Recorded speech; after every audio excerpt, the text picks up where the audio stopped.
Bonjour à tous. Aujourd'hui, pour dans... Bonjour à tous. Aujourd'hui, pour continuer sur l'homosexualité, là, je vais m'adresser aux parents qui sont confrontés à l'homosexualité de leurs enfants ou qui pensent que peut-être l'enfant serait homosexuel. Tout d'abord, j'ai envie de vous dire, si votre enfant a eu la force et le courage de vous annoncer ça, j'ai envie de dire waouh, parce que ça veut dire que la relation est d'une grande qualité.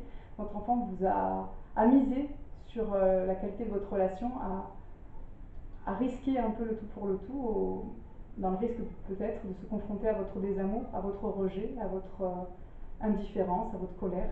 Et déjà, je trouve ça très très beau. Voilà. Donc n'hésitez pas à le féliciter pour sa démarche, même si certains parents vont être choqués, déçus, attristés.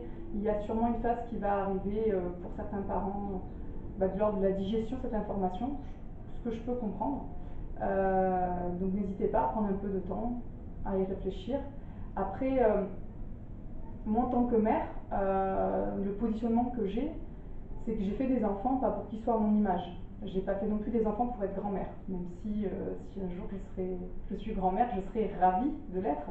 Mais les poids, on va dire, de mes projections, je ne veux surtout pas les faire ressentir à mes enfants. Je ne veux surtout pas qu'ils se disent bah, il faut que je sois papa parce que ma mère va être grand-mère, je dois faire tel métier parce que c'est un emblème de réussite pour mes parents, je dois avoir tel compagnon ou compagne dans ma vie parce que ça ferait plaisir à mes parents. Je pense que j'aurais le sentiment d'avoir loupé grandement les choses et il est important pour moi que mes enfants se réalisent en tant que personne individuelle et pas en tant qu'enfant de ma mère. Je pense que ça c'est quelque chose qui est très important pour moi. Donc l'annonce d'une homosexualité, bah, pour moi, est une continuité de l'individualisation de mon enfant et à aucun moment je ne pourrais porter un jugement sur quelque chose de cet ordre-là.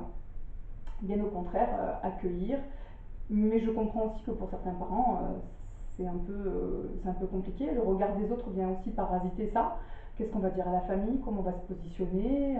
Est-ce que c'est de notre faute? Alors j'ai envie de dire non, c'est pas de votre faute, hein. Regardez un peu les études. Les choses vont dans le sens de la nature, tout simplement. Je vous invite à regarder la vidéo que j'ai faite sur l'homosexualité. J'en parle.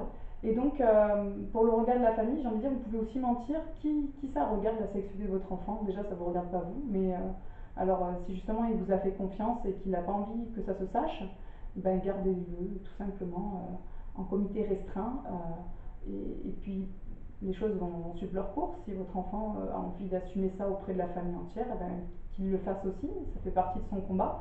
Je répète, parce que je l'avais déjà dit dans l'autre vidéo, que le taux de suicide et de dépression chez les jeunes homosexuels est beaucoup plus élevé que chez les hétéros. Donc nous devons vraiment penser à ça. C'est un combat, ils ont besoin de se faire accepter, de se faire entendre.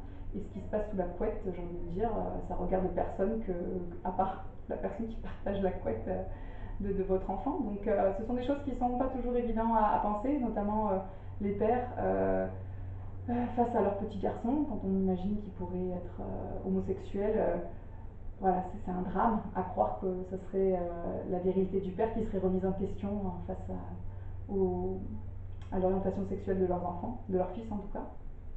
Je trouve ça problématique puisque du coup, il y a une confusion entre le parent et l'enfant. Nous n'avons pas fait des enfants à notre miroir, à notre image, et de croire ça, bah, ça fait des réactions. Notamment, j'en parlais tout à l'heure, l'idéal de pouvoir être grand-parent.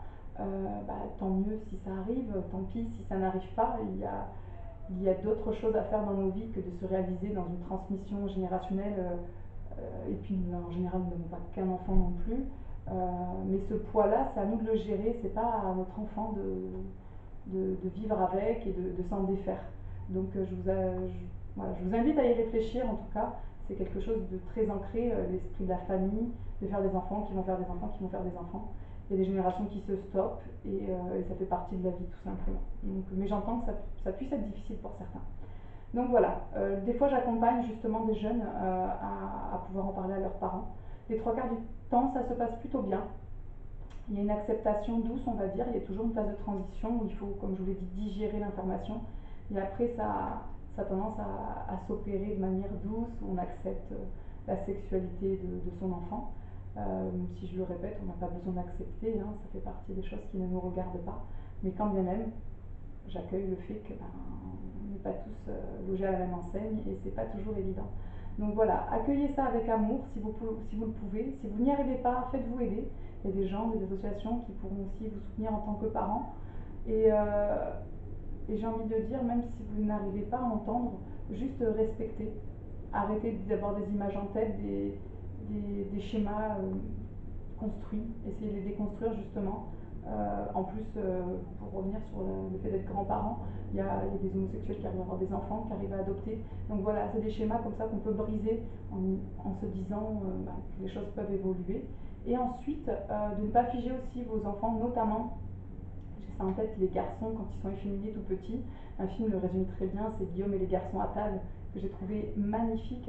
On le fait aussi avec les petites filles quand elles sont un peu trop garçonnes, on se dit souvent qu'elles sont forcément homosexuelles.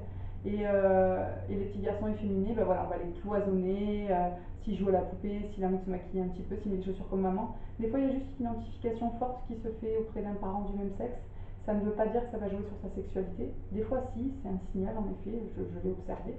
Mais des fois, pas du tout. Et donc, on va enfermer l'enfant en lui proposant des choses qui sont stigmatisantes. Et l'enfant va croire au final qu'il est homosexuel alors qu'il ne l'est pas du tout.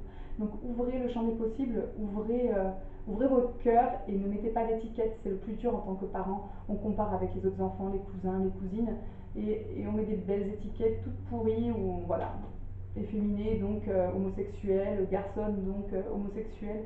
Je trouve ça dramatique. On fige nos enfants dans des places qui ne sont pas forcément les leurs et qui vont grandement les empêcher d'évoluer en tant qu'individus. Voilà. Je vous remercie de m'avoir écouté et je vous dis à bientôt.